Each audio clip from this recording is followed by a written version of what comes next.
Assalamualaikum Barai, selamat datang kembali di Guru Gembul Channel. Sekarang kita ada di episode ke-153. Kita akan membahas tentang sesuatu yang sangat rumit, sedemikian rumit sampai saya harus nyari tempat untuk bisa menemukan segeblek papan tulis ini. Ya, walaupun butut kita akan optimalkan. Kita akan membahas tentang Perang Dunia I, atau lebih tepatnya sebenarnya Perang Eropa, tapi kita sebut saja Perang Dunia ke-1.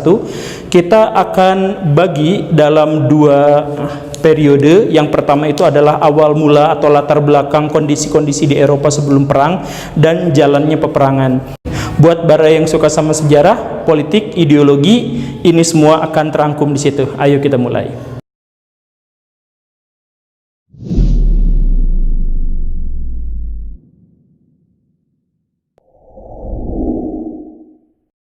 Baraya kita mulai dengan menggambar peta Eropa, karena disinilah titik kesulitan yang saya maksud tadi ya. Nah, di sini ada Spanyol, naik terus. Di sini ada Italia, kayak high heel. Kemudian ke sini terus. Nah, di sini ada negara-negara Balkan, ada Laut Hitam. Kemudian di sini ada Turki gede. Di sini Afrika ya, ini Tunisia. Nah, kurang lebih inilah. Di sini kemudian Prancis, panjang. Nah, ini ada Denmark. Kemudian, di sini negara-negara Skandinavia. Kita ketemu di sini negara-negara. Nah, gitulah ya. Ceritanya bagus lah. Di sini ada Inggris. Nah, ini Sisilia. Ada negara Turki ini kecil, Yunani. Ini kurang gepeng ya. Ya, pokoknya mah gini. Aslinya nggak gini ya Baraya, tapi saya buru-buru aja. Kita akan bagi Eropa ini menjadi negara-negara yang pada waktu itu siap untuk berkonflik. Di sini ada pegunungan Alpen, karena di sini ada Swiss. Kemudian di sebelahnya ada Austria yang sudah bersatu dengan Austria-Hungaria sehingga besar sekali Austria ya. Di sini Italia yang belum bersatu pada waktu itu. Kemudian negara-negara Balkan, ada Serbia, Montenegro, Bosnia, ya, Albania dan lain-lain. Turki. Ini adalah negara-negara yang akan terlibat nanti. Rusia ini segede gaban sampai ke timur. Ini negara-negara Skandinavia, Finlandia khususnya. Prancis, Jerman.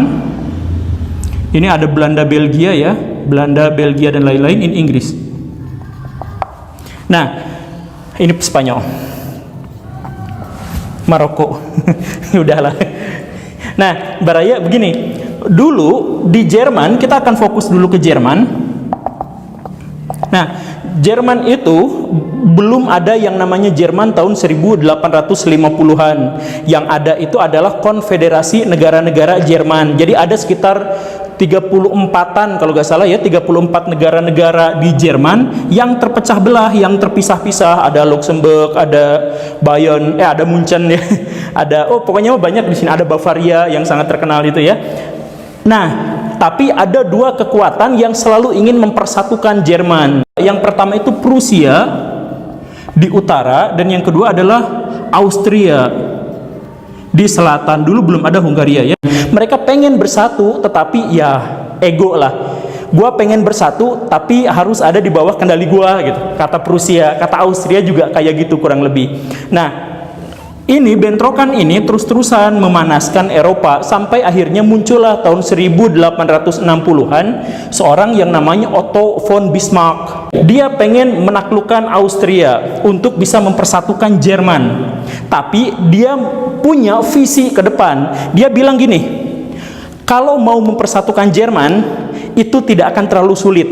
Yang sulit itu setelah Jerman bersatu nanti, negara-negara yang sudah mapan, terutama Prancis, Inggris, dan Rusia, itu pasti akan kelabakan karena ada pesaing utama yang sangat besar yang namanya Jerman, kata Otto von Bismarck. Maka kalau Jerman bersatu, cepat atau lambat Jerman akan diserang, dan pahit-pahitnya akan diserang oleh dua sisi sekaligus. Di sini dan di sini diserang sama Rusia dan diserang sama Prancis. Lebih buruk lagi kalau sampai harus diserang sama Inggris dari utara. Lebih buruk lagi kalau nanti harus diserang dari selatan oleh Austria. Maka kata Otto von Bismarck, kita satukan dulu, tapi saya sudah punya plan seandainya ini terjadi. Tahun 1866 terjadi perang Prusia dengan Austria. Siapa yang menang? Yang menang ternyata adalah Prusia, karena Prusia lebih baik, lebih kuat di bawah Otto von Bismarck, dan faktanya adalah karena orang-orang Jerman lebih cenderung pada Prusia yang Protestan daripada Austria yang Katolik. Tapi Otto von Bismarck belum pengen mempersatukan dengan Austria walaupun sudah dikalahkan Austrianya. Kenapa? Ini juga pikiran Otto von Bismarck. Kalau nanti kita bersatu, nanti kita pasti akan dimarahin sama Prancis. Jadi kita harus lumpuhkan dulu Prancis. Ini sebelum Perang Dunia I ya, masih jauh sebelum Perang Dunia I. Lumpuhkan dulu Prancis. Tapi gimana cara melumpuhkan dulu Prancis? Otto von Bismarck bikin sebuah trik, bikin sebuah permainan. Spanyol di sini diobok-obok sehingga muncullah sebuah kudeta. Kudeta apa? Kudeta yang menyebabkan dinasti Hohenzollern menang. Di sini muncul Hohenzollern. Di sini Prusia ini kan dikuasai oleh Raja Wilhelm I, bosnya Bismarck. Itu juga Hohenzollern juga. Nah, si Prancis panik. Anjoy, saya diapit sama dua sisi yang dua-duanya Hohenzollern. Nanti kalau mereka nyerang, saya dihabisi di tengah-tengah. Maka si Prancis langsung nyerang Prusia. Jangan sampai si Prusia berhasil mempersatukan seluruh Jerman. Nah, padahal ini adalah strateginya Bismarck. Biarkan Prancis masuk nyerang. Karena ketika beneran Prancis masuk nyerang, Jerman sudah siap dengan segala peralatan tempurnya, siap dengan pendanaan, logistik, tentara, pelatihan, dan lain-lain. Sehingga dalam waktu 6 minggu, Prancis yang nyerang malah dipukul mundur sampai ke Paris. Paris dikuasai. Pemerintahan Paris, Prancis, sampai harus bikin pemerintahan darurat, dan pemerintahan daruratnya pun dikalahkan sama Otto von Bismarck. Sehingga Jerman akhirnya dipersatukan di Istana Versailles, Istana Prancis. Jadi betapa sakit hatinya Prancis karena dia diprovokasi, kemudian dia masuk gelanggang perang, kemudian dia kalah, dan persatuan Jerman yang menjadi musuh bebuyutannya itu dilaksanakannya di Istana Prancis. Dendam kesumatnya kuat. Saya bilang tadi, Bismarck itu bukan orang bodoh, dia itu orang yang super visioner. Kalau Prancis sudah dikalahkan, dia kembali untuk mempersatukan ini. Dia bilang, siap-siap atas serangan Prancis dan siap-siap atas perangan Austria. Maka dia langsung, gimana ceritanya kalau terjadi perang besar dan Jerman ada di tengah-tengahnya? Otto von Bismarck langsung datang ke Austria, minta maaf, ngobrol sana sini, mau nggak saya bikinin infrastruktur? Ingat ya, infrastruktur itu selalu jadi bahan politik internasional, bahan ini ya.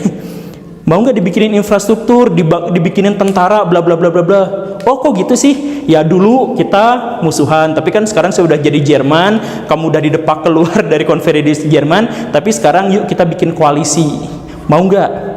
Kata Austria, apa untungnya buat saya? Kata Otto von Bismarck gini, saya gak minta apa-apa dari kamu, saya ngasih ke kamu infrastruktur, saya gak minta apa-apa ke kamu, kecuali gini, kalau terjadi perang antara Prusia dengan Prancis, Austria jangan nyerang dari belakang, itu saja, cukup, netral doang, saya gak minta bantuan apa-apa. Kalau Jerman perang dengan Prancis, Austria jangan ikut campur.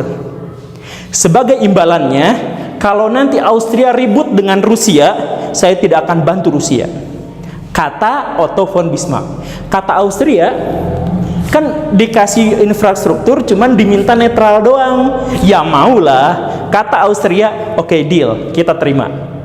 Di sisi lain, Bismarck dengan kelicikan dan kecerdikannya ngobrol juga sama Rusia. Rusia gini, kamu negaranya besar, kamu pengen Balkan. Ini nanti kita bahas kenapa Rusia pengen Balkan. Kamu pengen Balkan, iya kan? Iya. Mau nggak kita bikin perjanjian damai? Apa perjanjiannya? Gini, kalau saya ribut dengan Prancis, Rusia harus netral, jangan serang saya dari belakang. Sebagai imbalannya, kalau Prusia dengan Rusia perang, saya nggak akan ikut campur, nggak akan bantu Austria. Gimana? Deal nggak? Rusia Boleh juga tuh. Tapi ntar gua mau nyerang Balkan, lu jangan ikut campur. Kata Jerman, gua nggak akan ikut campur selama lo nggak akan ikut campur kalau gua perang lawan Prancis. Jadi si Otto von Bismarck itu udah yakin cepat atau lambat akan terjadi peperangan antara Jerman dengan Prancis. Yang paling dibutuhkan adalah jangan sampai Jerman yang posisinya ada di tengah-tengah ini diserang sama musuh lain yang ada di kanan dan kirinya. Gak lama kemudian si Otto von Bismarck datang sama Inggris. Damang Inggris. Si Inggrisnya pada waktu itu masih jadi adidaya dunia pada waktu itu.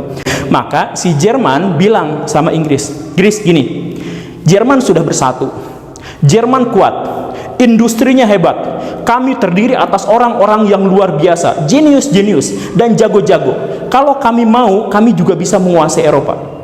Si Inggris marah tuh. Apa maksud lo? Mau nantangin gua? Oh, nggak gitu, kata Otto von Bismarck. Nggak gitu, Gris. Maksudnya gini, Gris. Saya janji tidak akan ngusik masalah koloni kamu di tanah seberang. Kedua, saya janji saya nggak akan menyaingi kamu dalam armada laut. Saya berjanji, yang ketiga, saya tidak akan usik industri Inggris. Saya cuma mau bilang kami kuat, tapi kami sekutu yang baik untuk Inggris. Maka walaupun kami kuat, kami tidak akan menyaingi Inggris dalam 3 hal itu. Si Inggris seneng, oh gitu ya, kamu memang sahabat karib yang baik. Setelah itu Otto von Bismarck pulang dan dia yakin kalau Prancis balas dendam, Austria tidak akan ikut campur, Rusia tidak akan ikut campur, Inggris tidak akan ikut campur. Kalau itu terjadi, maka perang yang segimana hebat pun Otto von Bismarck yakin Jerman bisa mengalahkan Prancis. Nah, tapi ada satu masalah lagi. Kan dibilang tadi cepat atau lambat Jerman pasti akan perang dengan Prancis karena Jerman bersatu dideklarasikannya di Versailles. Maka si Jerman bilang, si Otto von Bismarck maksudnya bilang, kalau perang dengan Prancis ada kemungkinan juga Rusia akan caplok ke Jerman, nyerang dari belakang, mungkin saja, kan siapa yang tahu. Maka kata Otto von Bismarck, kalau itu sampai terjadi, maka nyatakan perang dulu sama Rusia, tetapi serang dulu Prancis, Paris, karena Paris itu ibu kotanya dekat dengan perbatasan Jerman, hanya beberapa puluh kilometer. Kenapa harus gitu? Karena pas ngabisin Prancis dalam waktu 2 minggu, Rusia akan datang dengan kekuatan penuh, baru sampai ke Jerman 6 minggu. Kan dari Rusia ke sini tuh jauh, mendaki gunung, lewati lembah, sungai mengalir indah ke samudra bersama teman bertualang tempat yang baru belum pernah terjamah. Wah, pokoknya mah ribet banget. Nah, setelah ini dikalahkan, ini diblokade dari kemungkinan serangan Inggris, kemudian hadapi Rusia yang baru datang 6 minggu kemudian. Bala tentara Rusia itu banyak banget, tapi adalah negara yang paling tertinggal secara militer di Eropa. Maka kata Otto von Bismarck, babarilah itu mah, gampang. Nah, ngomong-ngomong, kenapa juga si Rusia ada kemungkinan untuk nyerang Jerman? Karena Rusia itu ribut sama Austria. Kenapa ribut sama Austria? Karena ini nih, ini laut Baraya, laut Mediterania. Rusia itu negaranya gede banget, tetapi mereka tertinggal. Kenapa negara mereka tertinggal? Karena mereka tidak menjajah. Ketika negara-negara khususnya Inggris, Prancis, Spanyol, Portugis itu menjajah kemana-mana karena mereka punya pelabuhan, Rusia gede tapi gak punya pelabuhan. Lautan pantai-pantai mereka di utara itu beku hampir dalam setengah tahun. Jadi susah untuk bikin pelayaran, bikin pelabuhan itu susah. Makanya si Rusia itu sudah lama punya politik air hangat, mencari pelabuhan yang bebas es sepanjang tahun. Mereka fokusnya ke sini, nah laut Mediterania ini. Jadi pengen bikin pelabuhan di sekitaran sini. Tapi pelabuhan di sekitaran sini itu dikuasai oleh Turki. Maka Rusia itu musuh bebuyutan Turki Utsmani pada waktu itu. Dan Rusia nungguin Turki, oke lah, Turki ditungguin aja karena sebentar lagi juga udah kropos kan, ini pemerintahan kesultanan, kekhalifahan udah kropos ya. Tungguin aja waktu. Tapi sambil nunggu waktu, Rusia juga nyari ke wilayah Balkan. Wilayah Balkan itu terdiri atas Serbia, Bosnia, Montenegro, Kosovo, Albania, pokoknya banyak negara-negara ini yang satu bangsa Slav Selatan, sama-sama satu bangsa. Tetapi wilayah sini dikuasai Turki, wilayah sini dikuasai Austria Hungaria, sebagian wilayah lagi di sini itu merdeka, tapi merdeka cuma setengah-setengah. Jadi mereka tuh ribut. Negara Balkan itu terinspirasi oleh Jerman dan Italia yang sudah mempersatukan diri. Negara Balkan belum. Si Rusia ingin mempertahankan negara Balkan ini tetap pecah belah. Selama mereka lemah, mereka bisa diajak negosiasi agar Rusia punya jalan ke pelabuhan-pelabuhan menuju Laut Tengah. Itu prinsipnya dari si Rusia itu. Tapi kalau Austria-Hungaria nanti memperluas jajahan di sini, itu masalah buat Rusia. Maka ada kemungkinan Rusia bakal nyerang wilayah Balkan dan Austria-Hungaria sekaligus. Kalau menyerang wilayah Balkan dan Austria, maka kan ada perjanjian damai tadi antara Austria dengan Jerman. Maka pasti ada kepentingan Jerman yang terganggu di situ. Tetapi sampai sejauh ini politik keseimbangan yang dikemukakan oleh Bismarck berhasil. Seluruh negara Eropa agak bersitegang, tapi semuanya damai. Tidak ada yang mulai saling serang. Sampai kemudian ketika Raja Wilhelm I, si bosnya Bismarck itu, turun tahta, digantikan sama Frederick, anaknya Frederick Wilhelm. Tapi Frederick Wilhelm ini kanker tenggorokan, jadi hanya beberapa bulan menjabat, meninggal. Digantikan sama cucunya. Masalahnya di sini, cucunya Wilhelm II itu adalah kaisar Jerman yang bahasa Sundanya itu polontong gitu. Jadi ceritanya gini, kan dulu si Prusia sama Inggris itu damai ya, udah akur ya, udah baikan gitu. Nah, ada pernikahan politik. Frederick Wilhelm yang raja sebelumnya itu dinikahkan dengan Ratu Vicky, anaknya Raja Inggris, Ratu Inggris, Ratu Victoria. Nikah, punya anak, porocot, anaknya itu Wilhelm II. Nah, si Wilhelm II ini polontong menjadi anak dari dua kekaisaran besar. Dia apa sih ini Bismarck ini terlalu damai, saya pengen perang, saya pengen kuatkan Jerman. Maka Otto von Bismarck-nya dipecat atau dipensiunkan. Kemudian Wilhelm II-nya cari masalah di Eropa.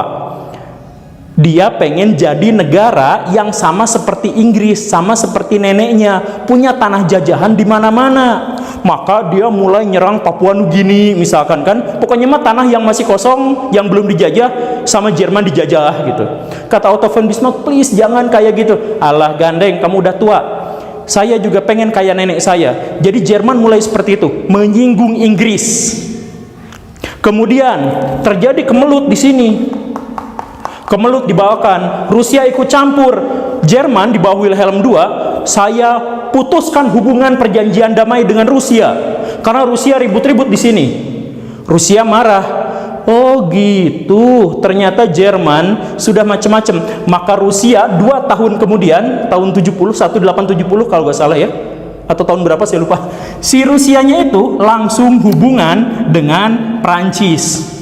Cis, yuk kita bergabung yuk. Dulu saya gak boleh bantu kamu, tapi sekarang Jerman sudah mengkhianati saya.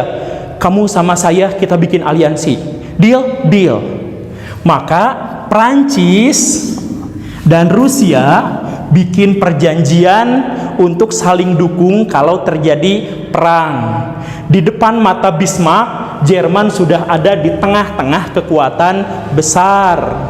Si Inggris udah sakit hati sama Jerman, tapi dia masih sabar karena Wilhelm II itu kan hubungan kekerabatan sama Inggris, masih sabar. Oke, gua sabar. Tapi Wilhelm II malah menyinggung Inggris untuk kedua kalinya, yaitu memproduksi massal produk-produk industrinya. Itu kan mengganggu Inggris. Inggris tuh minta jangan ganggu masalah industri saya, tapi diganggu sama Jerman. Dan Inggris masih tahan diri, itu masih saudara saya. Tahan diri. Yang penting jangan sampai si Jerman itu ribut di ini susah ya. Ribut di Belgia. Jangan, karena Belgia itu pintu masuk ke Inggris. Jangan ribut di Prancis, jangan ribut di Belgia. Tapi kalau memang masih sampai harus masuk ke situ, maka berarti Inggris ikut perang. Dan ternyata benar, Wilhelm II mengompori Belgia. Kenapa? Karena gini, antara Jerman dengan Prancis ini ada benteng namanya benteng Maginot yang disiapkan oleh Prancis. Satu-satunya yang tidak dibentengi itu adalah wilayah Luxembourg, Belanda, Belgia di sekitar sini. Nah, kalau Jerman nanti nyerang Prancis, nggak bisa lewat sini. Ini ada benteng Maginot, kuat banget. Jerman pasti akan lewat sini. Maka Jerman itu sudah mulai kasak-kusuk di Belgia dan Belanda karena persiapan perang. Nah, kenyataannya sekarang adalah Prancis, Inggris, Rusia ada dalam satu kubu dan memperkenalkan diri sebagai Triple Entente atau biasa disebut Triple Entente. Guru sejarah ya, Triple Entente. Nah, sedangkan Jerman sudah mempersatukan diri dengan ini Jerman mempersatukan diri dengan Austria dan Italia. Italia bersatu bareng dengan Jerman tahun 1871, kemudian terinspirasi dengan Jerman dan dia punya masalah ribut dengan ribut dengan Prancis karena ada beberapa wilayah yang diklaim tapi masih dimiliki oleh Prancis. Dan Italia juga kesal karena dia pengen menjajah Afrika, tapi hampir semua Afrika Utara itu sudah dikuasai oleh Prancis. Maka Italia bersatu dengan Austria, bersatu dengan Jerman, berantem dengan Rusia, Prancis, Inggris. Inilah yang namanya Triple Alliance versus Triple Entente. Awal mula Perang Dunia I. Baraya, lanjut episode selanjutnya ya. Ini udah terlalu panjang. Terima kasih karena sudah menyaksikan. Simak yang lain ya. Langsung di episode berikutnya ya. Assalamualaikum warahmatullahi wabarakatuh.